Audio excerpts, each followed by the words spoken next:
बेशक इंसान के त कमज़ोर पैदा कयो वियो आहे। माण्हू के इंसान के अल्लाह जो कुरान तो फरमाए कमज़ोर पैदा कयो आहे पंहिंजे ख़यालात में, पंहिंजे जज़्बात में, पंहिंजे एहसासात में। वाक़िअतन इंसान पंहिंजी फितरत में कमज़ोर पैदा कयो वियो आहे।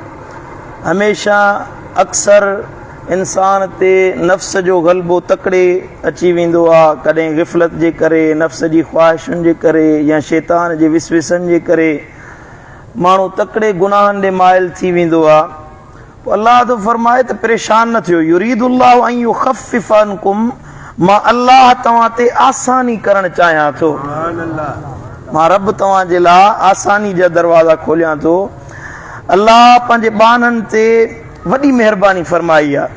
अल्लाह पंहिंजे बाननि ते वॾी करम नवाज़ी फरमाई आहे जो अल्लाह बाननि जे मथां तौबह ऐं नेकियुनि जो दरवाज़ो सदाई जे लाइ खुलियल रखियो आहे। सम्झो त अल्लाह ताला उसूल क़ाइमु फरमायो आहे तमामु बाननि जे लाइ, तमामु नेकोकारनि, तमामु कलमे पढ़ण वारनि जे लाइ हिकिड़ो उसूल आहे। जेकॾहिं तव्हां खां को गुनाह थी वञे, का ख़ता थी वञे, को बुरो अमल थी वञे, पोइ तव्हां बुरनि अमलनि खां बाद में फौरन को नेकी जो अमल कयो, ख़ैर जो अमल कयो, अल्लाह ताला उन नेकी जे ज़रिए तव्हांजे उन गुनाह खे मेटे साफ़ करे छॾींदो। वरी जो सुभान अल्लाह, तव्हां खां जेको गुनाह थियो, जेका ख़ता थी, तव्हां नेक अमल साले कयो त अल्लाह ताला उन नेक अमल जे सदके तव्हांजे जेको गुनाह थी वियो, जेका ख़ता थी वई, उनखे बख़्शे माफ़ फरमाए छॾींदो। क़ुरान तो फरमाए इन्नल हसनात युज़हिबन सय्यिआत, बेशक नेकियूं गुनाहनि ऐं बुरनि अमलनि खे मेटे छॾींदियूं आहिनि। सम्झो था। ऐं अल्लाह तो फरमाए ज़ालिक ज़िक्रा लिज़ाकिरीन, इहा ॻाल्हि उन्हनि खे सम्झ में ईंदी जेके अल्लाह खे यादि करण वारा आहिनि।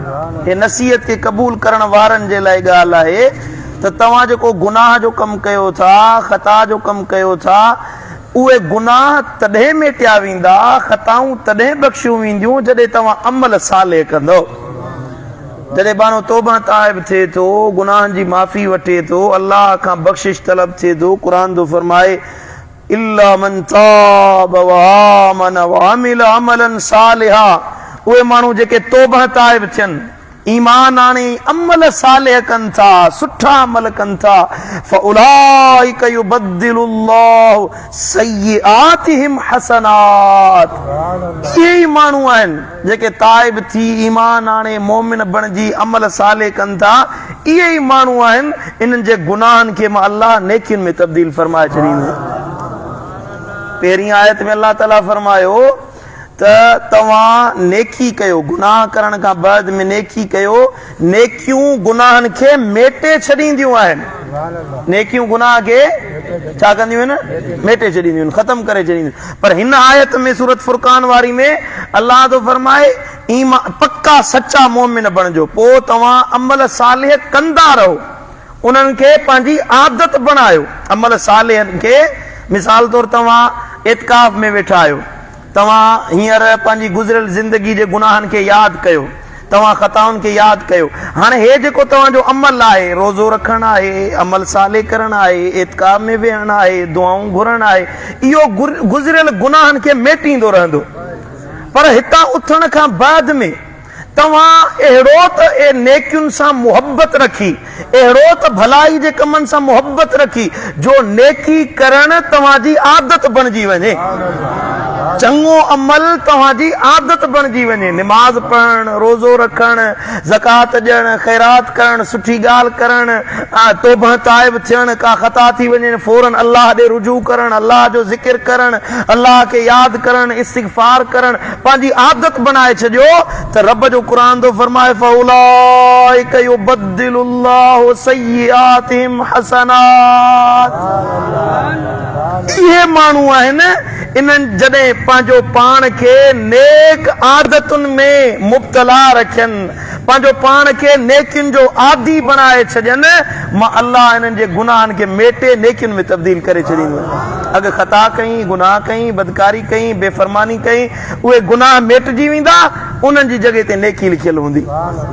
सुभान अल्लाह। इस्लाम में नेक अमलन जी वॾी अहमियत आहे, सुठनि अमलन जी, भलाई जे कमनि जी तमामु वॾी अहमियत आहे। नमाज़ पढ़णु, रोज़ो रखणु, ज़कात ॾियणु, क़ुरान मजीद जी तिलावत करणु, वालिदेन सां सुहिणो सलूक रखणु, सुठा अख़लाक अपनाइणु, मोहताजनि जी मदद करणु, ॿियनि सां भलाई करणु, हर नेकी जो कमु।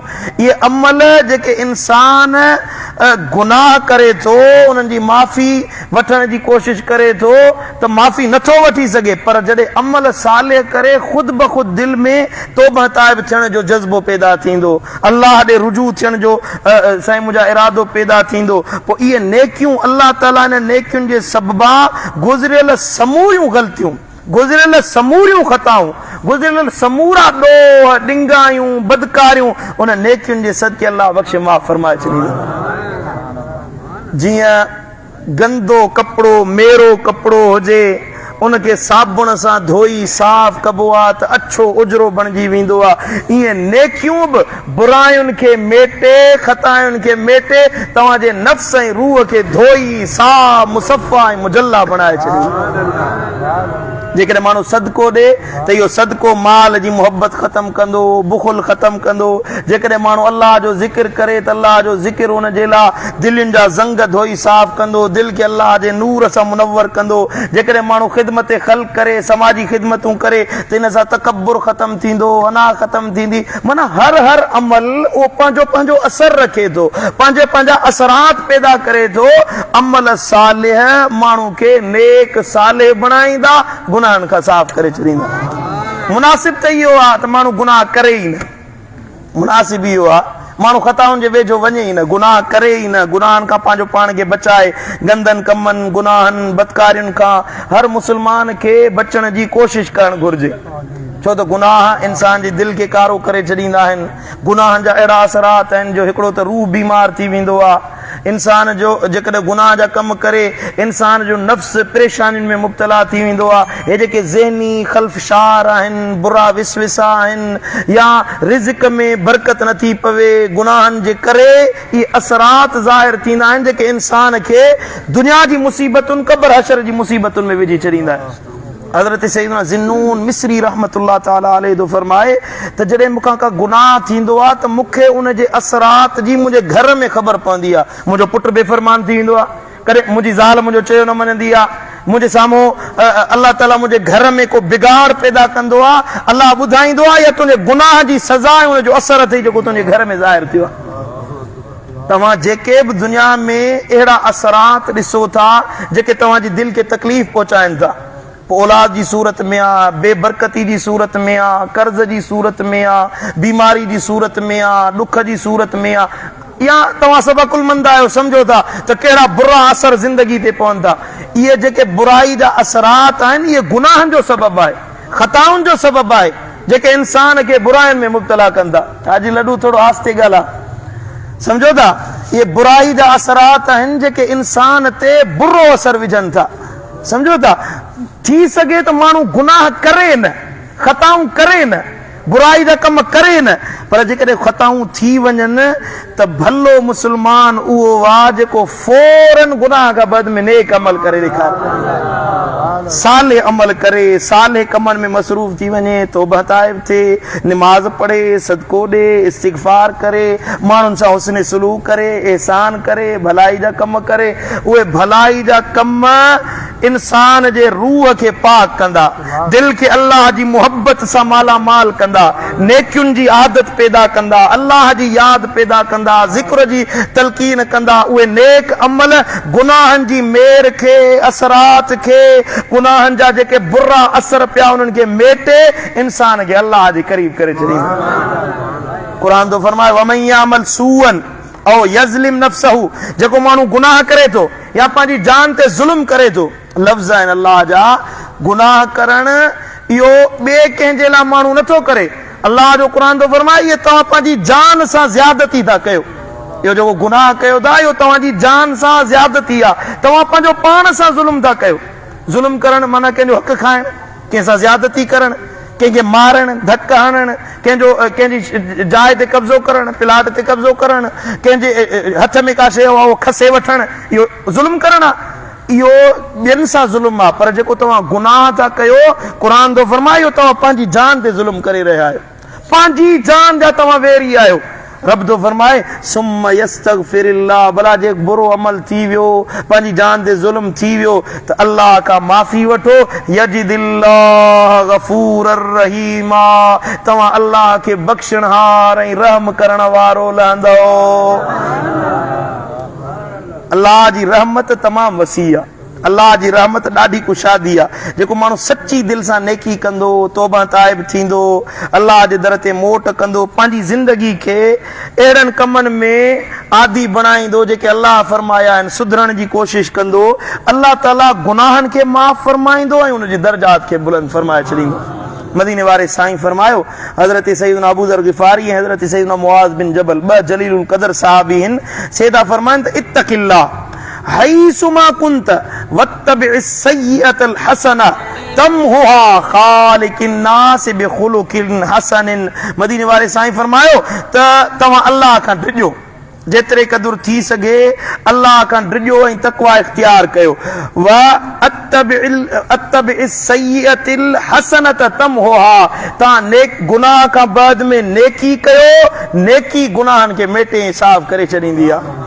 ऐं तव्हां माण्हुनि सां सुहिणा अख़लाक इख्तियार कयो, माण्हुनि सां हुस्न सुलूक कयो। हाणे हिन में टे ॻाल्हियूं मदीने वारे साईं फरमायूं। घणियूं ॻाल्हियूं? थका पिया आहियो थिया, 100 खां वधीक बयान कया न मूं रमज़ान में तव्हांखे, 100 खां वधीक। अल्लाह करे तव्हां सिखिया हुजो कुझु, अल्लाह असां सभिनी जे लाइ क़यामत जे ॾियारे निजात जो सबबु बणाईंदो। हिन नसीहत खे, हदीस खे, हे जेके 100 खां वधीक नसीहतूं थियूं आहिनि, अल्लाह असांजे पाड़े ते, असांजे शहर ते हिन जे ज़रिए रहमतूं फरमाईंदो, अल्लाह असांजी बख़्शिश फरमाईंदो। मदीने वारो साईं तो फरमाए, टे ॻाल्हियूं फरमायूं हिन हदीस में। साईं फरमायो इत्तक़िल्लाह हैसुमा कुंत, पहिरियों त बाने खे अल्लाह खां डिॼणु घुरिजे, बानो तन्हाई में हुजे या मेड़ में हुजे, शहर में हुजे या बराड़ी में हुजे, सफ़र में हुजे या किथे बि हुजे, हर वक़्तु अल्लाह जे ख़ौफ़ जो अहसासु हुजे, अल्लाह जो डपु हुजे। इहो ख़ौफ़ ख़ुदा इंसाननि खे गुनाहनि खां बचाईंदो। माना हतल क़दर गुनाहनि खां बचो, अल्लाह खां डिॼो माना गुनाहनि खां बचो। ॿियो अल्लाह ताला जे हबीब फरमायो वत्तबिअ सय्यअतल हसनत तमहुहा, जेकॾहिं ख़ता थी वञे, पाण खे तव्हां कोशिश कई बचायो पर गुनाह थी वियो, इंसान ख़ता जो घर आहे, ख़ता थी वई, गुनाह थी वियो, जेकॾहिं ग़लती थी वञे, गुनाह थी वञे त पोइ अल्लाह जो हबीब जो फरमायो उन ते अर्जी न वञो, उन ते बीही न वञो, उन जे गुनाह जे मथां आदी न थी वञो, बल्कि गुनाह खां तौबा ताइब थियो, निमाज़ पढ़ो, सदको ॾियो, ख़ैरात कयो, वालिदैन सां नेकी कयो, वॾनि सां मुंहिंजे अदब सां पेश अचो, नंढनि ते बाज कयो, हक़ अदा कयो, नेकी कयो। नेकी अहिड़ो असर पैदा कंदी जो तव्हांजे गुनाहनि खे मेटे साफ़ करे छॾींदी। उन खां बाद में नबी साईं हदीस में फरमायो खालिकिन नास बिखुलुकिन हसनिन, माण्हुनि सां सुठो सुहिणो रवैयो इख्तियार कयो। पहिरियों ॿ ॻाल्हियूं अल्लाह जा हक़ हुया ऐं आख़िरी ॻाल्हि वरी अल्लाह जे हबीब अरबी मुजीब हुकूकुल इबाद जे बारे में फरमाई। माना तव्हां पहिरियां त गुनाहनि खां बचो, जे गुनाह थी वञे त नेकी कयो। नेकी कहिड़ी? अल्लाह जो क़ुरान तो फरमाए त अल्लाह जो हबीब तो फरमाए नेकी माना माण्हुनि सां सुहिणा अख़लाक अपनायो, मुआशिरे में सुठा बणिजी वञो, बहितरीन बणिजी वञो। अल्लाह ताला इन आदत जे सबबा तव्हांजा हर ई गुनाह बख़्शे माफ़ फरमाए छॾींदो। साईं फरमायो हज़रत सैयदना मुआज़ बिन जबल रज़ी अल्लाह ताला अन्हु सफ़र ते पिया वञनि, सफ़र ते रवाना पिया थियनि, पोइ मदीने वारे साईं जी ख़िदमत में आया, अर्ज़ कनि या रसूल अल्लाह मूंखे नसीहत फरमायो, ओसीनी या रसूल अल्लाह, हबीबा मूंखे का वसीयत फरमायो। साईं फरमायो उअबुदिल्लाह वला तुशरिक बिही शैया, ए मुआज़ अल्लाह जी इबादत कर ऐं अल्लाह सां शिरक न कजांइ, इहा तुंहिंजे लाइ नसीहत ऐं वसीयत आहे। त हज़रत सैयदना मुआज़ बिन जबल रज़ी अल्लाह ताला अर्ज़ कयो या रसूलल्लाह ज़िदनी, या रसूलल्लाह अञा कुझु वधीक नसीहत फरमायो। त महबूबन करीम सल्लल्लाहु अलैहि वसल्लम फरमायो त ए मुआज़ इज़ा असअत फअहसिन वलयहसुन खुलुकुक, मदीने वारे साईं फरमायो जेकॾहिं तोखां का बुराई या ग़लती थी वञे त उन गुनाह खां बाद में फौरन का नेकी करे छॾींदो कर। जॾहिं का गुनाह थी वञे, का ख़ता थी वञे, फौरन को नेक अमल कयो। ऐं अल्लाह जो क़ुरान थो फरमाए त उन खां बाद में मदीने वारो साईं थो फरमाए वलियहसुन खुलुकुक, ऐं उन खां बाद में सुहिणा अखलाक अपनायो। इन में हज़रत मुआज़ सफ़र ते पियो वञे, ऐं सफ़र में जेका कैफ़ियत हूंदी आहे न माण्हू जी, दौरान सफ़र जॾहिं माण्हू सफ़र ते निकिरंदो आहे त सफ़र में हज़ारे गुनाहनि जा मवाक़े मिलंदा आहिनि। मां सफ़र कयो आहे, जेकॾहिं ख़ौफ़ ख़ुदा रखण वारो बानो न हुजे, अल्लाह जो डपु न हुजे त गुनाहनि जा हज़ारे मवाक़े मुयसरु थियनि था, हज़ारे गुनाह माण्हू करे सघे थो। ऐं सफ़र में को ॼाणण सुञाणण वारो बि न हूंदो आहे। माण्हू ॿिए ॿाहिरि मुल्क में सफ़र ते वञे, किथे वञे, ॿियो को ॼाणण वारो सुञाणण वारो न हुजे, जॾहिं ॼाण सुञाण न हूंदी त गुनाहनि ते शर्मिंदगी बि न थींदी। अवा केरु ॾिसे त कोन थो, हिते हाणे ॼाण सुञाण आहे, को माण्हू बदकारी कोन कंदो, माण्हू छा चवंदा, यार दोस्त छा चवंदा, मुआशिरे में कहिड़ो इमेज वेहंदो। पर जॾहिं माण्हू सफ़र में थो वञे त ओॾी महिल शर्मिंदगी महसूसु कोन थींदी, जीअं वणे उहे करे। पोइ मदीने वारे साईं फरमायो जॾहिं तव्हां सफ़र में हुजो, पोइ हर मोड़ ते जज़्बात या ग़िफ़लत जे करे या ज़िंदगी जे नफ़सानी ख़्वाहिशुनि जे करे को गुनाह थी वञे, का ख़ता थी वञे त उन ते अर्जी न बीहजो, उन ते आदी न बणिजी वञो, फौरन का नेकी करे छॾिजो। सफ़र में को गुनाह थी वञे, नेकी कयो, भलाई कयो, उहा भलाई चङाई तव्हांजे गुनाहनि खे मेटे साफ़ करे छॾींदी। हज़रत सैयदना अबू दरदा रज़ियल्लाहु ताला अन्हु तो फरमाए त मूं नबी करीम सल्लल्लाहु अलैहि वसल्लम खे अर्ज़ कयो, या रसूलल्लाह मूंखे का वसीयत फरमायो, या रसूलल्लाह मूंखे का नसीहत फरमायो। साईं फरमायो इज़ा अमिलत सय्यतन फअतबिहा हसनतन तमहुहा। ओ अबू दरदा, जॾहिं तोखां को गुनाह थी वञे, का ख़ता थी वञे, फौरन का नेकी करे छॾींदो कर, को नेक अमल कंदो कर, या नेकी तुंहिंजे गुनाह खे मेटे साफ़ करे छॾींदी। तव्हांखे त ख़बर आहे न त कहिड़ो गुनाह थियो आहे, तव्हांखे ख़बर आहे हे नेकी आहे, हे चङाई आहे, हे बुराई आहे, हक़ कहिड़ो आहे, ना हक़ कहिड़ो आहे। हज़रत साईं जन विया हिते जिद्दे में तकरीर पिया कनि त हिकिड़ो हमरा आयो, साईं इहो असां साईं मुंझी पिया आहियूं, हे थो चए हक़ ते, हीअ बि ॻाल्हि हक़ ते, फलाणो बि हक़ ते कहिड़ा ख़बर नथी पए। साईं जन फरमायो त रियाल जी ख़बर पवंदी त हे सचो आहे, असली आहे, नकली आहे। 1000 ऐं 100 जी ख़बर पवंदी, बाज़ार में वञी थो पटाले भिंडी जी ख़बर पवंदी त कहिड़ी ख़राब आहे, कहिड़ी सुठी आहे। नारगी वठी थो सॼे गाॾे तां ॻोल्हे तलाश थो करी त सुठी नारगी कहिड़ी आहे, फिथल नारगी कहिड़ी आहे। नारगी जो अहसासु अथई, बाक़ी अल्लाह जे हक़ जेको हक़ मुक़ररु कयो उनजी ख़बर नथी पवई। इहो तव्हांजो बहानो आहे, बहानो त हक़ कहिड़ो आहे, ना हक़ कहिड़ो आहे। हर कंहिंखे अल्लाह सुञाण ॾिनी आहे त हक़ कहिड़ो आहे, गुनाह कहिड़ो आहे, नेकी कहिड़ी आहे। हर इंसान खे अल्लाह ताला अकुल ॾिनो आहे। हा अकुल न आहे त हुन ते हुकुम बि न आहे, पोइ वञी गिदू में दाख़िल थी चरे ते त पुछाणो ई कोन्हे को न, सम्झो था। मदीने वारो साईं तो फरमाए पोइ जेकॾहिं तव्हांखे ख़बर पवे हे गुनाह हुआ, हे ख़ता, हे बेफ़रमानी जो अमल आहे, तव्हां फौरन का नेकी कयो, अल्लाह तव्हांजो गुनाह मेटे साफ़ करे छॾींदो। हज़रत सैयदना अबू दरदा रज़ियल्लाहु ताला अन्हु चयो, या रसूलल्लाह पोइ नेकी अमिनल हसनात ला इलाहा इल्लल्लाह, या रसूलल्लाह पोइ ला इलाहा इल्लल्लाह चवण बि नेकी आहे। साईं फरमायो हाओ बुध, हीअ अफ़ज़लुल हसनात, हरनी नेकियुनि मां भले में भली अफ़ज़ल तरीन नेकी ला इलाहा इल्लल्लाह चवण आहे। माना ॿियो नथो पुॼे। मदीने वारो साईं तो फरमाए ॿियो नथो पुॼे, भला ॿी का नेकी नथी पुॼे, को गुनाह थी वियो आहे, तव्हां इस्तिग़फ़ार कयो, अल्लाह जो ज़िक्र कयो, वॾे आवाज़ अचो ला इलाहा इल्लल्लाह ला इलाहा इल्लल्लाह ला इलाहा इल्लल्लाह मुहम्मदुर रसूलुल्लाह सल्लल्लाहु तआला अलैहि वसल्लम। साईं फरमा मा मिन अब्दिन यक़ूलु ला इलाहा इल्लल्लाह वस्तगफिरुल्लाह इल्ला नज़अल्लाहु तआला मिन क़ल्बिही कुल्ल ज़म्बिन। जेको माण्हू कंहिंखां ख़ता थी वञे पोइ मानो चवे ला इलाहा इल्लल्लाह ऐं इस्तिग़फ़ार करे, अल्लाह खां माफ़ी वठे, अस्तगफिरुल्लाह चवे, अल्लाह ताला उन जे दिलि खे गुनाहनि खां धोई साफ़ करे छॾींदो आहे। साईं फरमायो इन कानत अरबतल आलाफ कबीरतिन, भली खणी उन जा गुनाह से बि कबीरा 4000 जे अंग ते वञी पहुचनि, इस्तिग़फ़ार ऐं ला इलाहा इल्लल्लाह उन जे हरनि गुनाहनि खे मेटे साफ़ करे छॾींदो। सुभान अल्लाह। हाणे मना मदीने वारो साईं तो फरमाए निमाज इस्तिगफार माफ़ी उहा त अञा वॾी ॻाल्हि आहे, पर तव्हां रुॻी अल्लाह जो ज़िक्र कयो, ला इलाहा इल्लल्लाह चओ, अस्तगफिरुल्लाह चओ, गुनाह खां फौरन बाद एहसास थींदो यार हे मां छा करे वेठुसि, हे मूंखां छा थी वियो, हे मां कहिड़ो अमल करे वेठो, अल्लाह जी बेफ़रमानी थी वई, रब जी नाफ़रमानी थी वई, फौरन अल्लाह जो ज़िक्र करे अचे, ला इलाहा इल्लल्लाह अस्तगफिरुल्लाह अस्तगफिरुल्लाह चवे। मदीने वारो साईं तो फरमाए कबीरा गुनाह छो न हुजनि, तौबा ताइब थियण जे सदके, अल्लाह के याद करण जे सदके अल्लाह बख़्शे माफ़ फरमाए छॾींदो। सुभान अल्लाह। ऐं हज़रत सय्यदना उक़बा बिन आमिर रज़ियल्लाहु तआला अन्हु तो फरमाए इन मसलुल लज़ी यामलु सय्यात सुम्मा यामलुल हसनात, माण्हुनि मां जेको माण्हू बुरायूं कंदो आहे, बुरायूं करे करे करे पोइ उन खां बाद में नेकियूं करे, नेक अमल करे, त इन जो मिसाल ईअं कानत अलैहि दिरउन दय्यिकतुन कद खनकत हो। मदीने वारो साईं फरमाए थो इन जो मिसाल ईअं जीअं कंहिं माण्हू जे जिस्म ते सोढ़ी ज़िरह पाराई वञे। पुराणे ज़माने में न हिकिड़ी कड़ियुनि सां ठहियल कड़ियूं कड़ियुनि में मिलाए पोइ जंगी लिबास ठाहींदा हुया जंहिंखे ज़िरह सॾींदा आहिनि।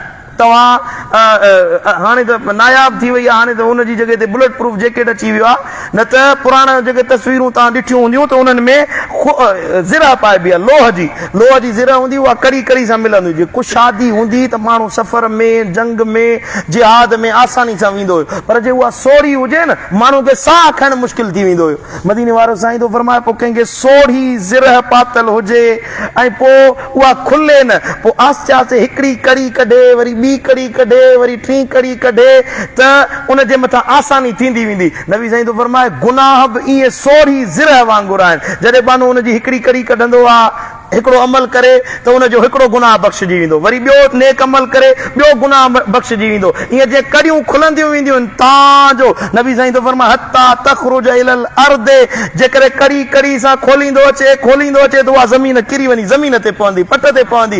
ईअं ई माण्हू अमल साले कंदो रहे, जेतिरा बि गुनाह कई अल्लाह ताला उन्हनि गुनाहनि खे मेटे साफ़ करे उनजी दिलि खे मुसफ़ा ऐं मुजल्ला बणाए छॾींदो।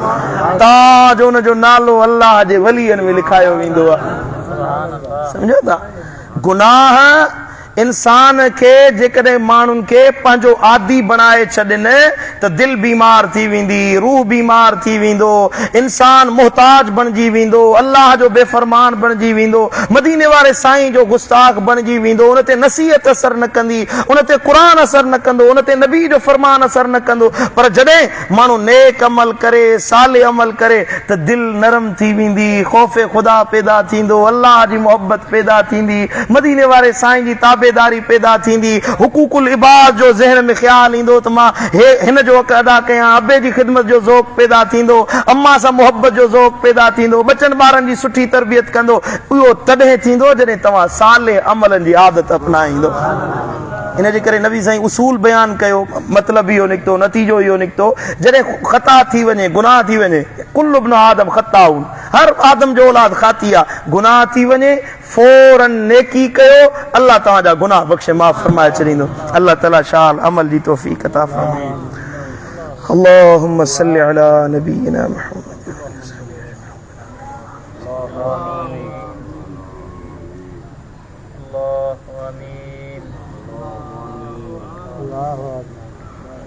रहमत